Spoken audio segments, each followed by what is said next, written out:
This is Too Long for a Voice Note, a podcast about everything and nothing at the same time, presented by Claire and Enzo. Our podcast is produced in London. Some conversations are just too long for a voice note. Hi guys, welcome back. She's Claire. And he's Enzo. And this is Too Long for a Voice Note. Welcome to a new episode. Hi everyone. How are you guys? I don't know why I'm like this. I'm like fighting away. Cat. I'm like a little cat.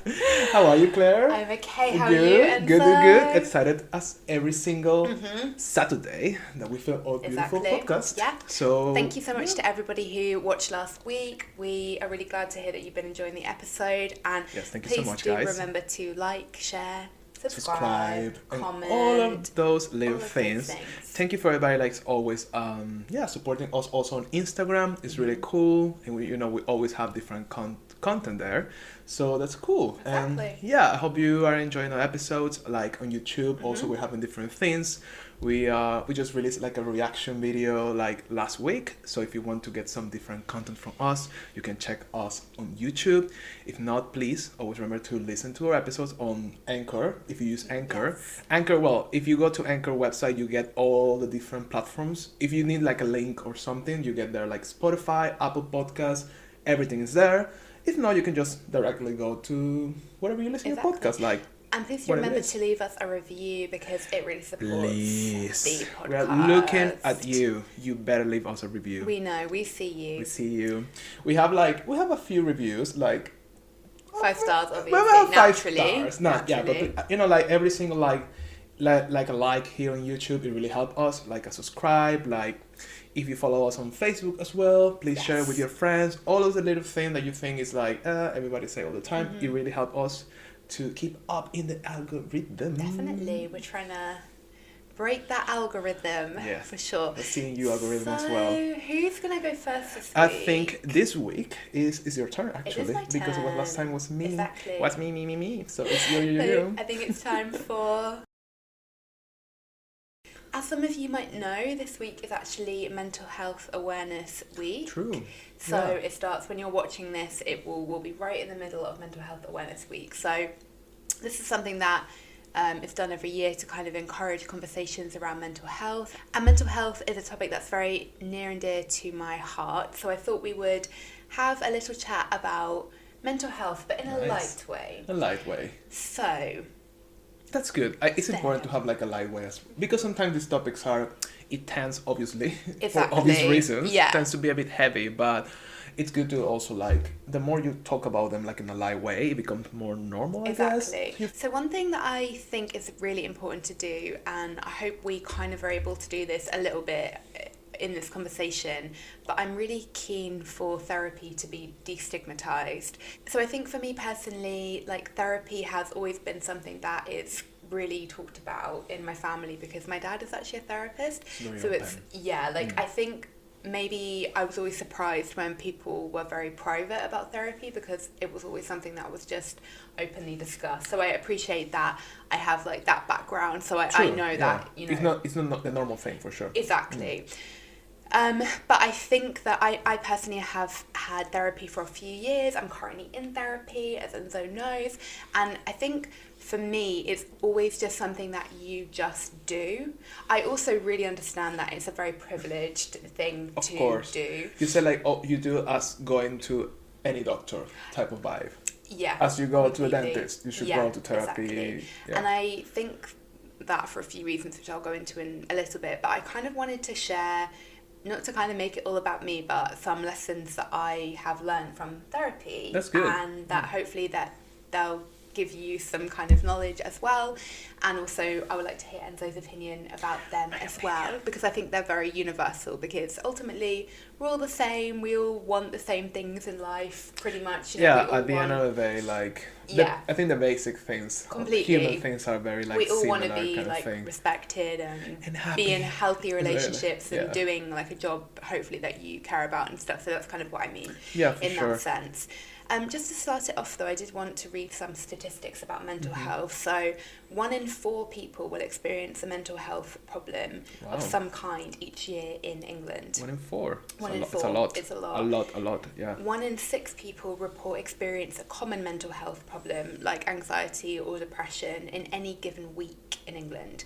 So I picked up on these statistics just to kind of show that, you know, if you are watching or listening to this now and you're experiencing anxiety or depression, I know everybody says this, but I just would really like to emphasize that you're not weird or like alone or anything, and everybody goes through these ebbs and flows in their life, and I think the more we talk about these things, it takes the shame away. It's very interesting because the weird thing, it's like a common thing, like people thinking if you have a mental health problems or you're going through a mental health like episode or something that's happening in your life, it's always saying like it's weird, it's not okay, it's like, I think it tends like society wise, or like we tend to put this like in a box kind of thing, like, oh, that person is going through that kind of thing, and it's like really unhelpful. I think it changed a bit in the last few years. I guess also social media and all of that,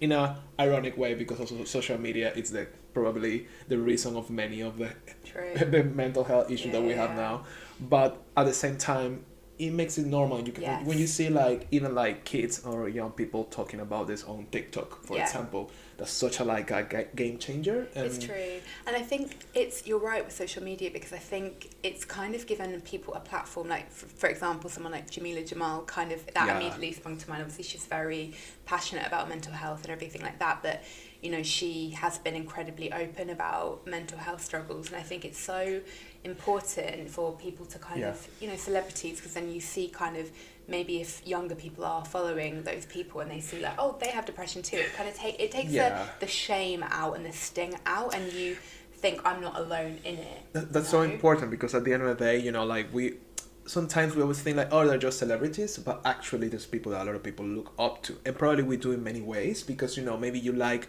how this person speaks, the dress, the look, blah blah blah, and then like little reference that we, even without thinking too much about it, but when you see like, if you admire, in this case say Jamila, and then she's speaking about it, of course it will like hit you in a stronger way, let's say, it will get you the message, because it's like, oh, somebody like I admire and is talking about it, we're like, oh, okay, you will get the message harder. That's why it's important, like the platform of social media, and like speak as much as you can.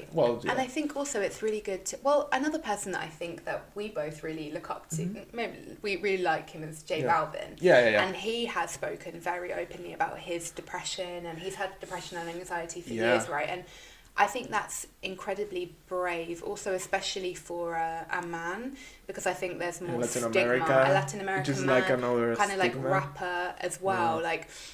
So to use his platform and say, like, I've struggled as well, I think that's really, really important. And I think with both, like, Jamila and J Balvin, obviously very different fields, but they're very successful, or what society would classify as successful. They're very independently wealthy and all of that. Perfect, let's say, that people think they have the perfect life. And it's so good that they're saying, no, like, we are human and we have these things. So anyway, it really helps the conversation for sure, and also so. like when you are so open about it, like it's so stigmatized.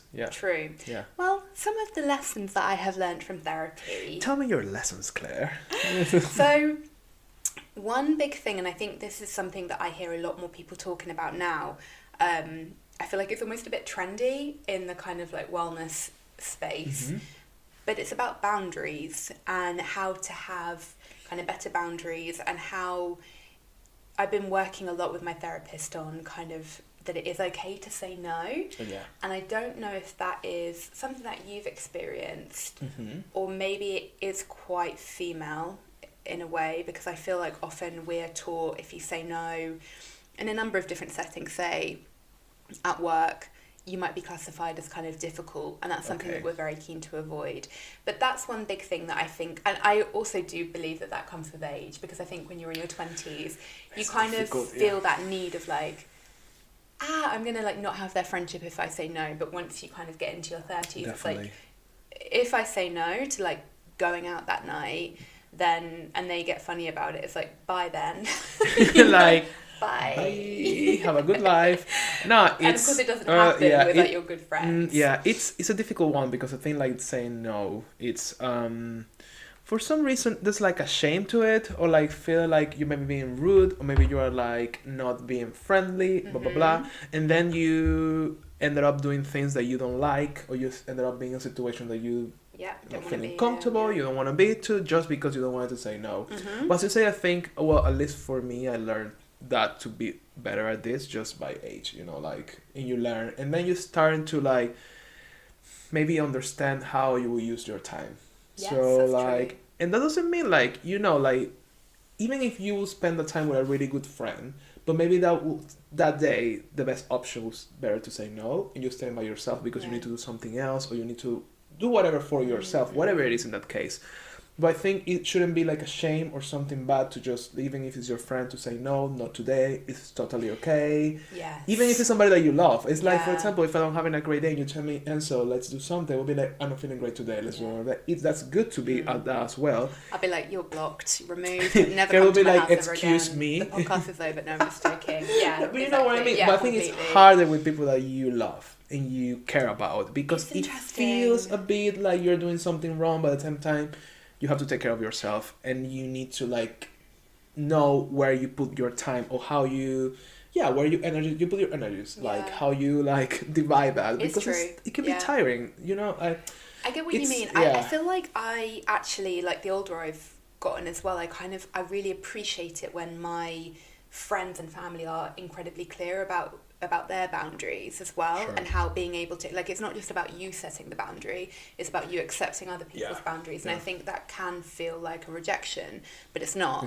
But I have a really good friend, one of my best friends, and she'll just say, like, I don't want to speak on the phone right now. Like, I just don't want to. That's because awesome. I'm not going to give you my best self, just like what you were saying. And I actually love that, because why kind of like, but I also take that as like a, you're close enough and secure enough in our relationship to say no. And that's really important. And that's what I think happens, kind of like you weed out relationships that aren't maybe meant to be, because, you know, you will, and so, well, hopefully, like, we're close enough for you to be able to say, like, Claire, I just don't want to, and then you're like, it's absolutely fine. Do you know what I mean? And I think definitely, but it's a skill. What else, Claire, do you learn from therapy? So the next thing I have definitely learnt, and I think you hear this, but for me it's taken me a really long time to get this, and I think I'm still not quite there. Taking me a lot of time. It's like, brain catch up. But you can't control or change anyone else. And I think that we think that we can, but we really can't. Yeah. And that's an important one. What you can focus on is your reaction. And I also think that what therapy has done for me, like, in general, is like, if you're feeling a certain kind of way about the way that somebody is acting towards you, maybe it's like triggering sadness or rejection, you have to think about what is that, because it's not really about them, it's about you, and everything that you project. It's not about, like, you think that person's being rude to you. They're not really. Of course, you know, I'm not talking about, like, abusive relationships. Yeah, I'm talking about, like, general, like, healthy, kind of normal relationships. You say more like your response, like, or what you feel out of the action. Exactly. Kind of, so why are you getting so say you're rude to me, it's like, and then I feel like Enzo is so rude, and like, he doesn't want to be my friend anymore, but of course, like, that just isn't true. That's just me thinking about something that maybe is to do with my past or childhood or something like that, or whatever.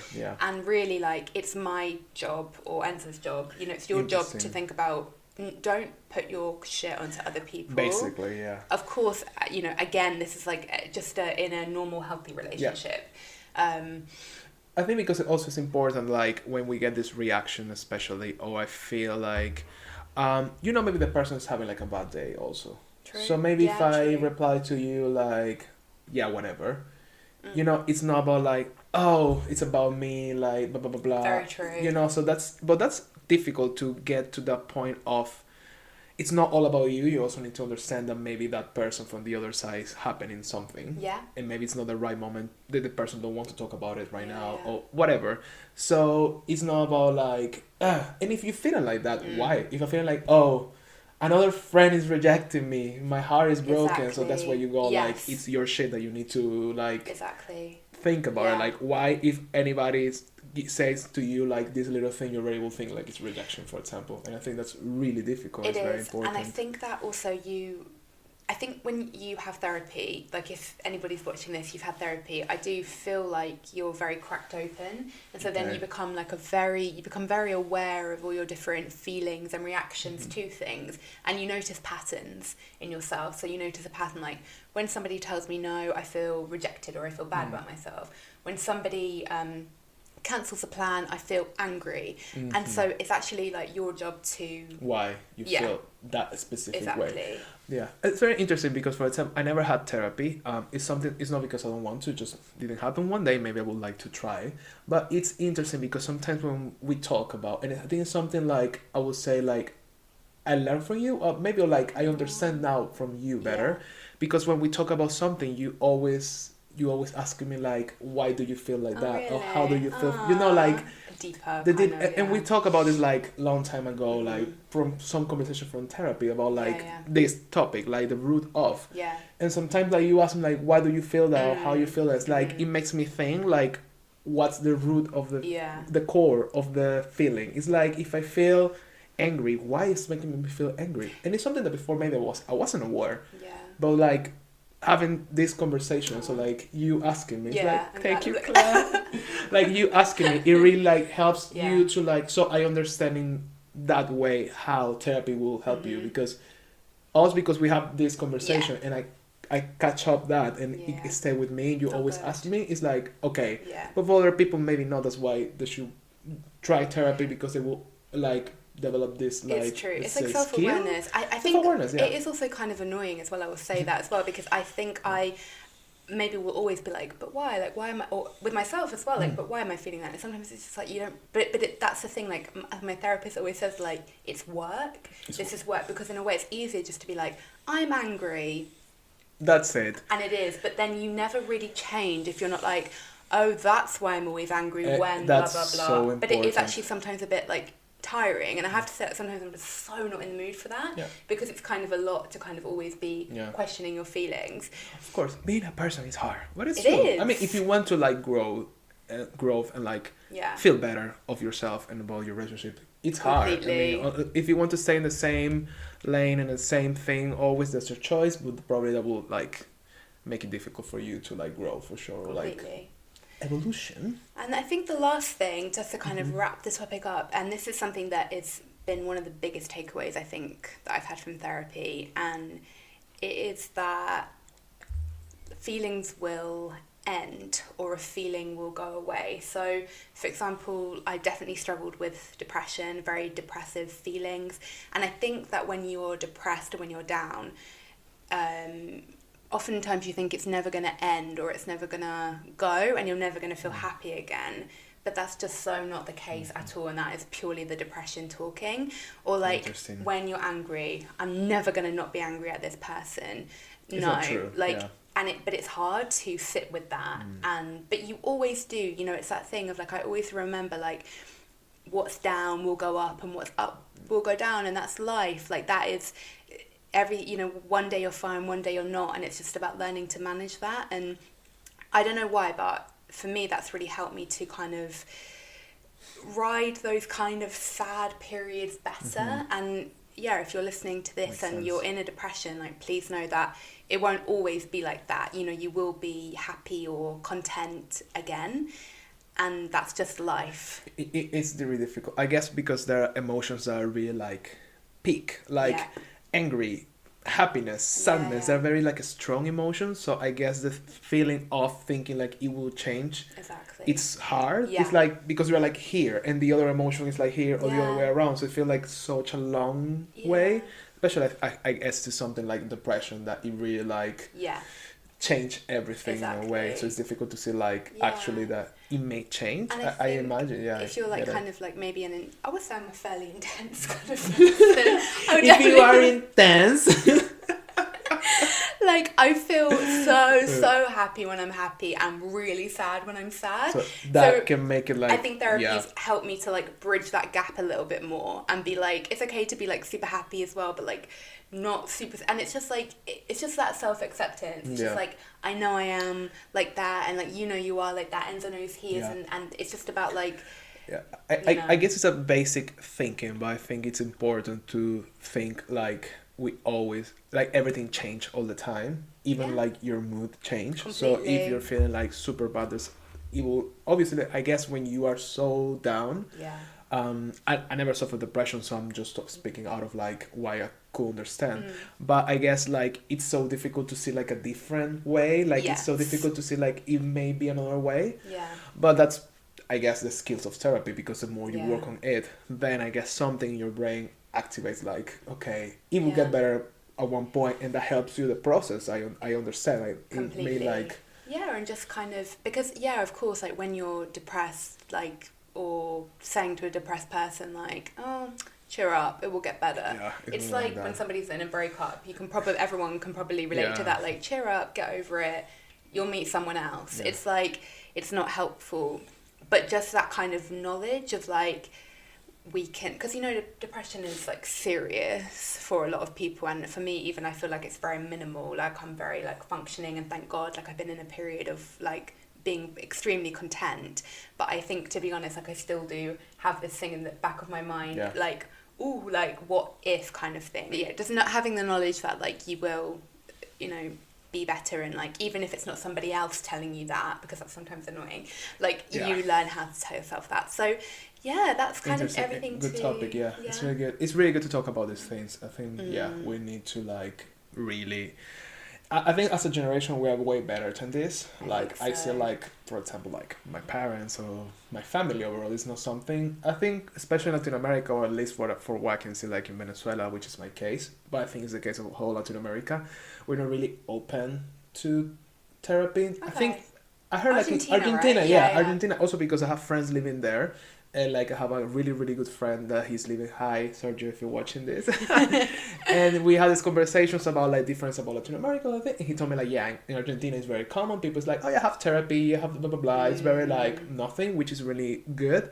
But I think normally in Latin America it has this other layer like, oh, you are crazy. Like therapy is for crazy people kind of thing. And it's such a like a damaging type of way of thinking, or way of like operate, because then if you suffer in some way, you feel very ashamed to try to go to a therapist or something, because, or you keep it like such a secret, and it makes it so much worse. It makes it worse because you feel even more alone, I guess, more like lonely. And it's really sad as well, because you know, some people don't have like really good friends that they can talk to. It's so sad, or like people are ashamed still. I reckon even people our age as well will be ashamed if they're struggling with something. So well, I guess, anyway, you just know, the more we talk about it, always is the better. Yeah, for sure. And if you are thinking about going to therapy, do it. You won't regret it. You never regret investing in your at the end of the happiness, day, you know? It's happiness is health. At the end of the day, it's us going to a dentist we or need whatever. to get it on a t-shirt. Happiness equals health. And you want to buy it. Thank you, love, for the topic. It was really good. Okay, so Claire, this is time for Enzo's secret topic of the week. I wanted to chat about you about something. It's a bit of about. I want to talk about something like it happened recently on media. I want to talk about Billie Eilish. I knew it. You knew it. She was like, what are you talking about? What are you talking about? And I was like, something that we kind of discussed. And she was like, And then she turned me around like, I think I know what you're talking about. I was like, fuck. Yes. Well, for the ones you don't know, like Billie Eilish is this like huge pop artist. Yeah. She's like, I don't know, she had like 3 years of career or something, and she's like one of the biggest artists in the industry. She's only been around for 3 years. It feels like she's been around forever. And famous, like huge has been like 2. It's crazy, like 2 and something probably. Check out those albums. Jeez. Yeah, and she has like, you know, most streamed female artist, blah blah blah, Grammys, all the recognition. And I think it's interesting, like, how big she got, and she started her like, if you don't know her, you're living under a rock. I'm joking, maybe you don't know her, but if you don't know her, mostly you can check her music, you have an idea of her. The thing is, like, she was around 16 when she started her career, like 15, 16, now she's like 19, So she's she's not more like a kid, let's say. The whole thing about what I want to speak to you about it, like maybe if you use a lot of social media or like internet overall, you will see that she was on the cover of Vogue magazine like last week, which created like a lot of controversy because if you don't know Billie Eilish, she's very her style, let's say, even though she's a pop artist, but she's very like intense, really deep lyrics, and she appeals funnily like Gen Z kind of thing, but Very, also yeah. millennials, like.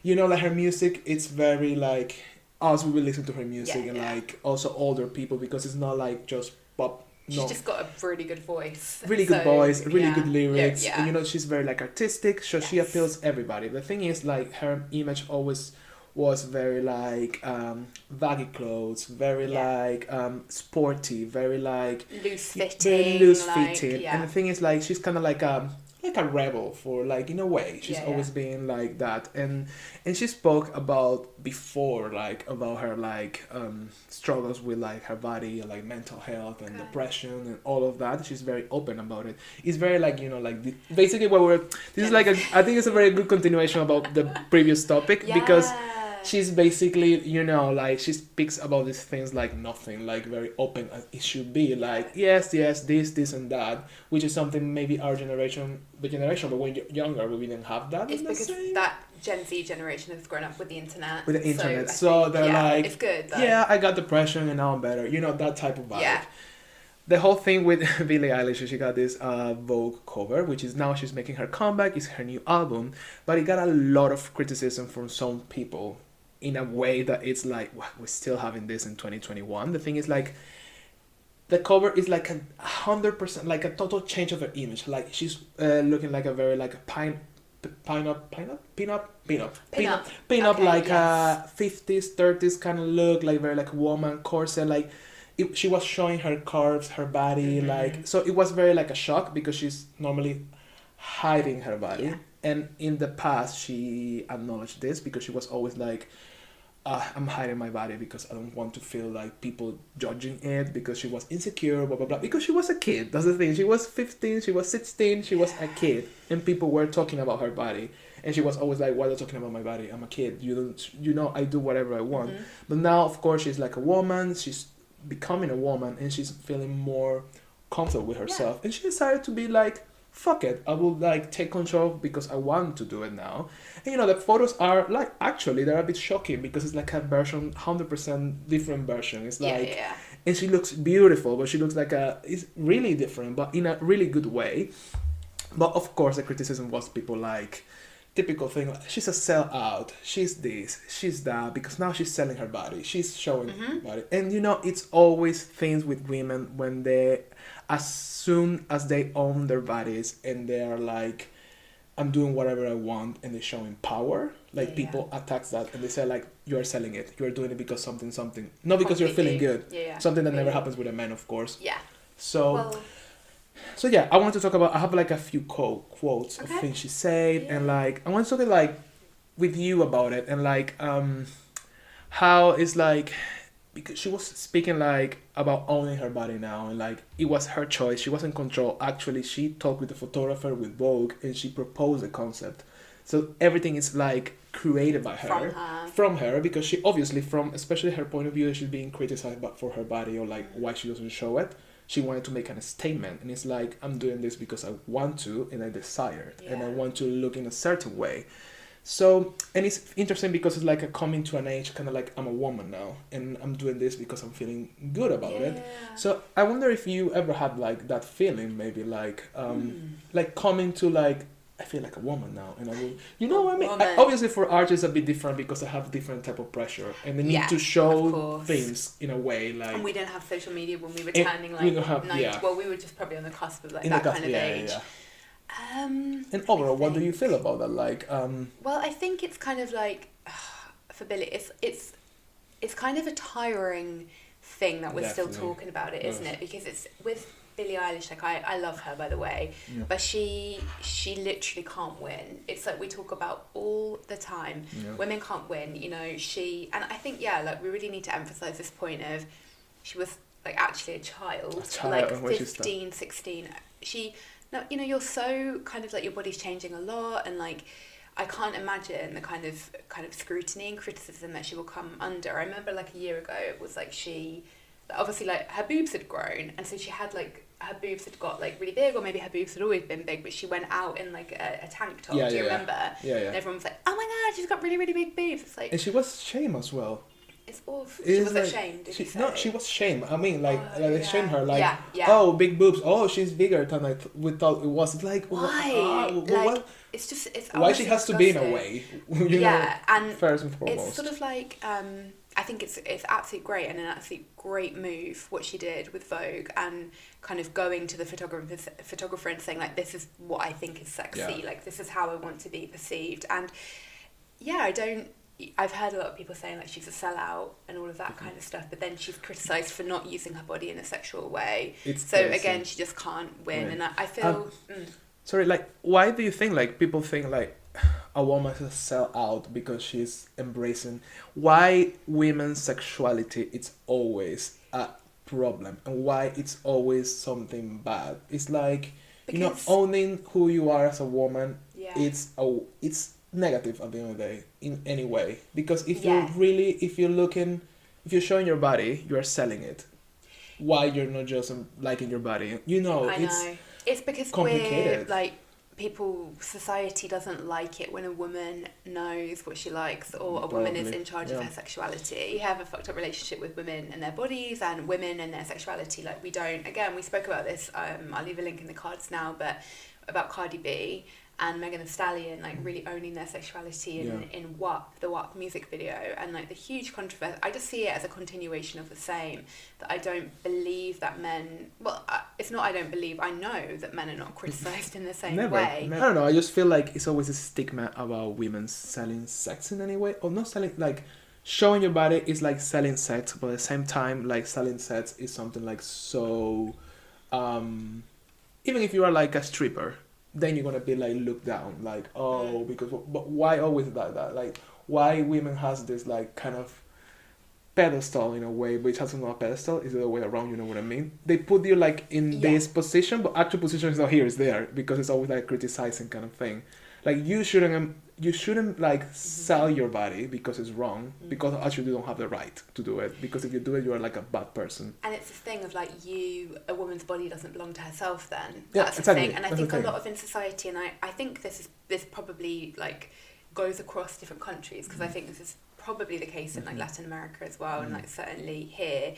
I think it's like that Madonna whore thing. Yeah. Like you're either one or the other, and when a woman tries to kind of say like, I'm this and this and that, but I'm also a sexual being, like Billie Eilish is like, I don't even want to say like sexual, because like she's just wearing like clothes like a corset, or like doing her hair in a way that maybe she thinks is sexy. Like it's not even like, it's just a very bizarre thing. But I think we're not really ready for kind of like that somebody can be more than one thing, like they can be a blend of different things maybe, and maybe that kind of plays into it. Definitely. I think it's very interesting how like it's 2021, we're still dealing with this, and it happened in the past with I don't know, Miley Cyrus, with Christina, and all this Britney as well, that they probably like they talk about them owning their sexuality, like they make their choices to like, I want this because I want to embody who I am and I want to be empowered kind of thing. But it,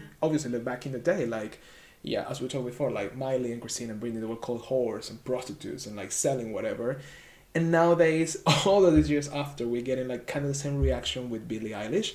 I found interesting, like Jamila Jamil, obviously, she spoke about this because she's very advocate for all these situations. And there was this huge like a headline saying about that she was a sellout, blah, blah, blah, blah, blah, blah. And it's very good point, because she said like, don't let yourself fool what the big media says, because actually she said like, if you go into internet and you check the comments, people are like, you look beautiful, you are great, this is amazing, you do you, blah, blah, blah, blah. But then when you go to the major media, they're like trying to sell a story and they're trying to shame her. And we know we're talking about media, and it could be like, oh, it's just nobody cares about it. But actually, it creates like a big effect on people, society, and kids, because these major media, like, let's say the BBC or whatever, the Sun, like these big True. I'm not saying like BBC say something like that. It was the Sun probably because they are like that, you know. But you put those big headlines saying like, oh, she's a prostitute or she's a whore because she's looking a certain way. That reached a crazy amount of people around the world, and like kids, younger people, also older people, they just reinforce this negative idea of women. But that's why you want to be careful. Like, it's not everybody saying that, and it's true. Like, I think when you go to things or you go to internet, Instagram or Twitter, is everybody's like kind of defending her because in a way Billie became like, let's protect her kind of thing. Yeah, like let's not do this to her as well. Like we lived through this with many other famous pop stars back in the day, and it created like a wave of expectations and problems. So let's not do it again with her, which we can make it different. So I guess we're still in that like edge of we're getting better society, but still there's like this constant fight. Yes, I get you. And I think, you're right to kind of pick up on what the mainstream media is saying, because their job is literally to make you click on an article now. It's more common.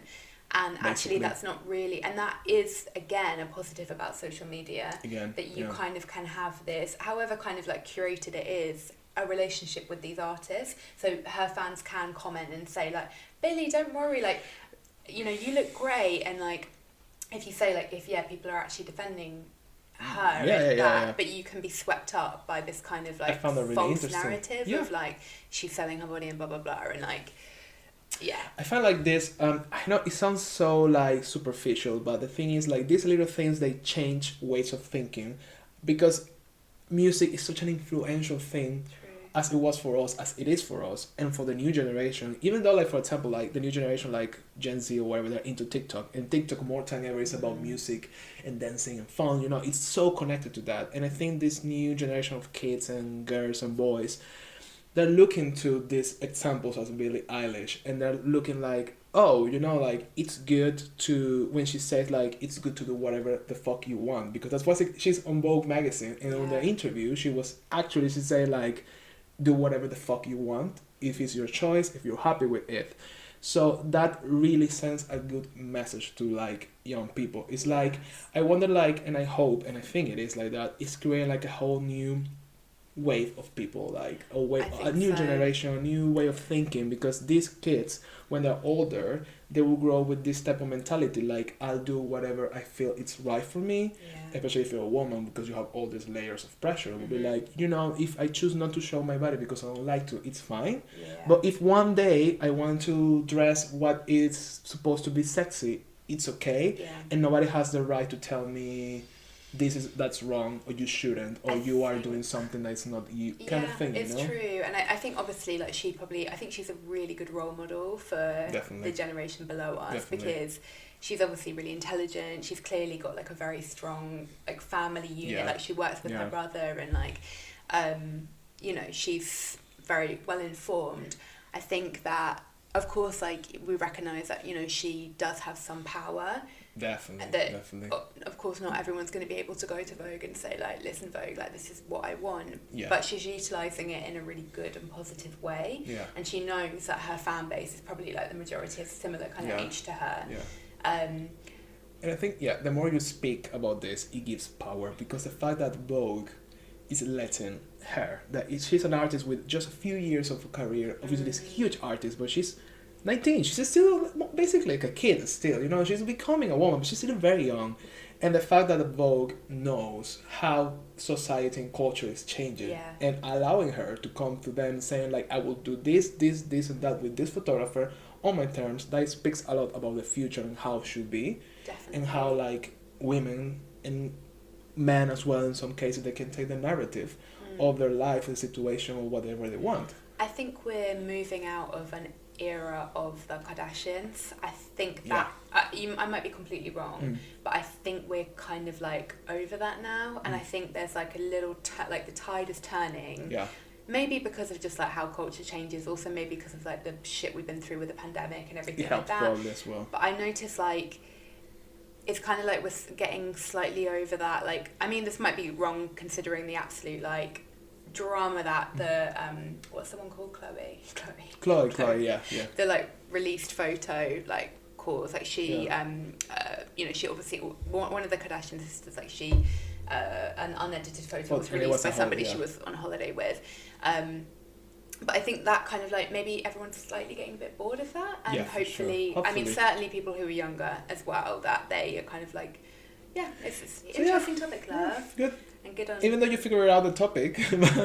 I always do. Little demon. I can't wait to hear Billie's new music. Me too. By the way, she released a new song like called "Your Power," and it's about actually a thing about sexual abuse in ways, I know. and but in a really like Billie Eilish way. Yeah, it's a really powerful song. Pun intended. It's a really good song. You We'll should give it listen a to. Yeah, listen. it's new song. So anyway, hope guys you enjoy the topics this week, and please remember to subscribe, like, share your beautiful project with your friends. Tell your Yeah. friends and listen to these crazy people. These two crazy These two people. guys talking about whatever. You're gonna have fun, that'll help And us. please do leave us a comment as always if you liked anything that we were talking about Yes. or Yes, anything yes, like yes. that. But for now, we'll leave it there. And we'll Yeah, see you and next see week. you next week. Bye, Thank you so much, guys.